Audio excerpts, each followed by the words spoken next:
Ashley Parker. Her new reporting is entitled Biden and Europeans to Announce Major Plan to Redirect Gas to Europe.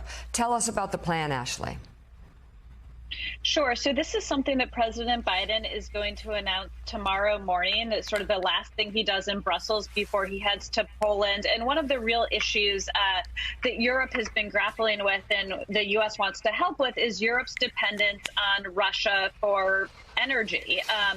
About 70 to 80% of Europe's energy does come from Russia. That's a contrast to the United States. And so this is a major initiative between the U.S. and Europe to take shipments of liquefied natural gas and get them to Europe sort of as soon as possible in the short term to help Europe kind of have a little distance and less dependence on Russia when it comes to energy, which is, of course, something you want in the middle of a crisis like this.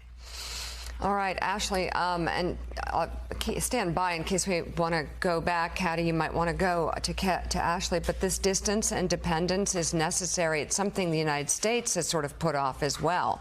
And if there wasn't the dependence on Russian oil and other different ways that we're sort of drawn in, it might be simpler to deal with Vladimir Putin. Yeah, I mean, I think this has really revealed a weakness in the European commodity model, that we cannot be this dependent on Russia. The problem is it takes time to fix. And it was one thing for the US and the UK to impose sanctions on Russian energy. They don't use that much of it. It's only about 8% of their total energy imports. But Germany, Hungary, Italy, they all use a lot of Russian oil and gas. And if they don't have it, they're going to have to find it from somewhere else. And I'm hearing that it's going to take until about June before we have other streams online that we can actually use. Actually, one of the other things that I think there is an urgency about at this NATO summit, I mean, beyond the oil and gas, which is going to take time, is this issue of weapons. The Ukrainian ambassador to the UK has just said that they could run out of weapons in the form of anti-tank and anti-aircraft missiles within a week. The only reason that the Ukrainians have done as well as they have up until now in this war is because they have been supplied by foreign weapons. Were they to run out of those foreign weapons, the Russians would seize an advantage, particularly if they were backed up by Belarusian forces. So it's critical to the Ukrainian war effort that they get those weapons as quickly as possible. Is that something that we might be able to expect, do you think, out of this NATO summit? Potentially. I mean, this is one of these areas, actually, where there are some tensions between NATO allies who are frustrated about the United States sort of saying what it won't do, drawing these red lines, saying it won't enforce a no-fly zone. It doesn't want to get into World War III with Russia. There's an argument some are making for more strategic ambiguity. But one of the things the United States has been very much willing to do are to provide lethal assistance to Ukraine in a defensive capacity. And the United States make the very nuanced distinction between defensive weapons like javelins, like Stingers, and offensive weapons, like, for instance, the United States has said we will not help facilitate what one thing Zelensky has asked for, which is the transfer of Polish MiG fighter jets to Ukraine. But this is an area where something Zelensky wants, as you point out, it's something the Ukrainians need.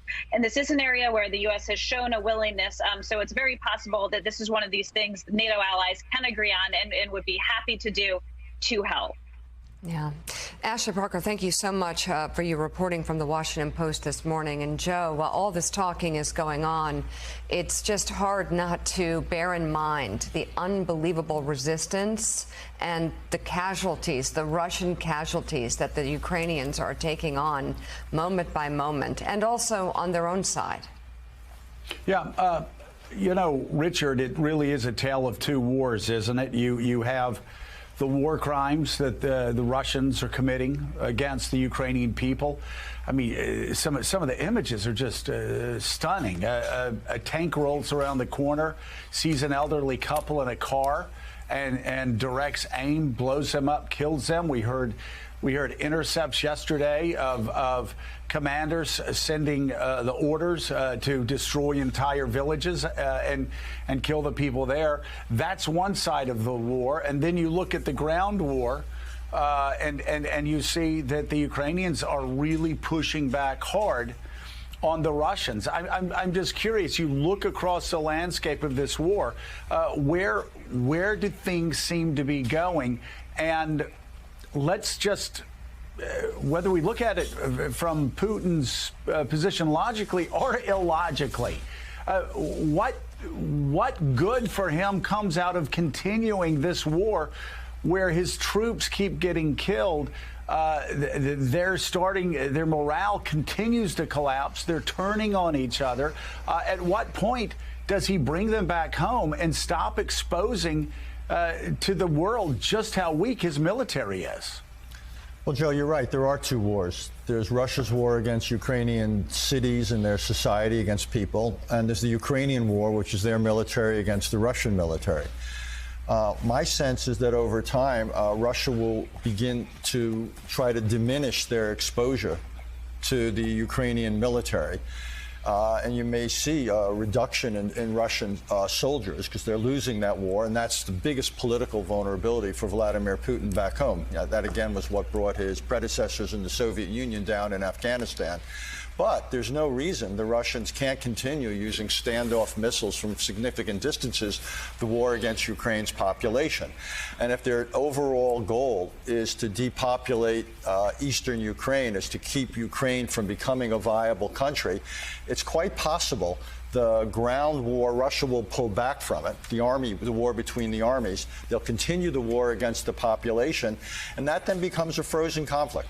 Rather than, again, agree to a formal peace agreement where Mr. Putin would have to compromise and potentially look weak, it's quite possible he will continue the war against the Ukrainian people for some time, particularly, and this is where I slightly disagree with the previous conversation, if he can continue getting sufficient receipts from energy sales.